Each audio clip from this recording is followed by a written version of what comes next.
Hello everyone and welcome! In this week's video, we are building a Sears kit home in The Sims 4. I've done one of these builds in the past. It's been a while, so I figured, it was about time that we do another one of these. Specifically, the kit that we're building today is called the Crescent. I'm going to have everything linked down below so you can check out what this looked like, all the specs, and we'll talk about that in a little bit. But first, I know most of you probably already know what a Sears kit home is, but for those of you that may not know what it is, I'm just going to give you a very quick summary. So Sears, yes, the department store, used to sell kit homes from 1908 to, 1942. Back then, though, they were known as Sears, Roebuck and Company. Things have changed a little bit, but still the same Sears. Customers at the time would go through a catalog of different homes, take a look at the floor plans, obviously see what the prices were associated with these floor plans, pick one out, have it delivered via the railroad system, and once it came to your property, you would assemble it. And pretty much everything you needed to assemble this home came in this kit. I think the only things that usually weren't included were cement and plaster, although I know with this home an option is that you can get plaster. And then heating, electrical, and plumbing were not included, but seriously, everything else would come with this kit. Paint, nails, doors, windows, everything. And then it was up to either the person that was receiving the home to put it together, or hire out labor to have it put together. This is basically IKEA in the form of homes, and it's actually surprising that IKEA doesn't sell kit homes. Can you imagine getting a kit home from IKEA, having to assemble it yourself, and then going and buying the furniture and having to assemble that yourself? Like, it would be the ultimate DIY project. So just shy of the 40 years that Sears offered these kit homes, there was over 370 different designs to pick from. So then you're probably wondering, how did I choose this home? And honestly, so in the past, we built the Magnolia, and we did that here on YouTube. It's one of my earlier videos, so it's not the best. But the Magnolia is also up on the gallery if you want to download that. That was a very large home. And I knew I kind of wanted to do something a little bit smaller. So then I'm like, you know what? I'm just going to flip through some pictures and see what's out there, see what the floor plans are. I got to the Crescent and I'm like, yes, this is the one we are going to build this week. For me, it was the porch. If you take a look at the porch on this place, it is so unique and it's pretty. The home it's so incredibly simple, but it's elegant. And I think a lot of it has to do with that porch. So this was the one I'm like, yes, I want to build this one. I took a look at some of the floor plans, and with this particular kit, it was interesting. There was a few variations in this kit. You could get the smaller floor plan, or you could get the slightly larger floor plan. And what I decided to do was go with the smaller floor plan because there was an option that you could add on an attic. And so now I got to tell you the pricing on this because this is crazy. So back in 1921, I have the ad from 1921. This home without the attic was just a little over $1,700. If you wanted to go with a slightly bigger version, that one was a little over $2,000. And then you could only get the attic addition. I mean, they both came with attics, unfinished attics. If you wanted to finish the attic, you were able to do that on the smaller version to get another bonus 2 furnished rooms on the second floor. Would cost you another $231, which is just crazy. So for under $2,000, you got a 4-bedroom home. You might notice too, as we're building this, the original floor plan, even including the attic, only has 1 full bathroom, which is, this is how homes were built in the past. Homes nowadays are built with way more bathrooms, and the bathroom on this one is interesting though, because you had to go through one of 2 bedrooms to get to the bathroom.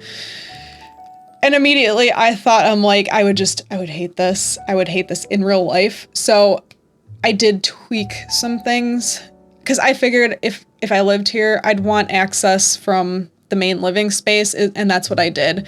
I put a hallway in, and I don't know if that there was supposed to be closet space there, and I put in a hallway to connect it from the hallway, so you don't have to go through people's bedrooms to get to the bathroom, because that is the main bathroom.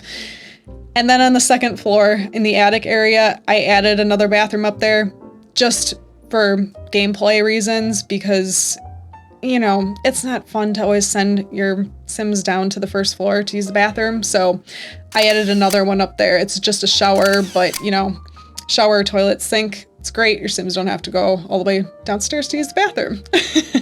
But yeah, considering the price of this home before you did any like the add-ons, well, if you add on the attic, that it's still under $2,000 nowadays, a little over 100 years later. I mean, I honestly think to get this home with the attic, anywhere in the US, in decent shape, this house would probably now go for at least $300,000. In a nicer area and in a home that's kept up really nice, I could easily see this going for almost like near $400,000. It's crazy how expensive things have gotten. I have not done like the research into inflation and like the prices, and I really should do that because I'd be really curious of what this actually cost with like prices of inflation.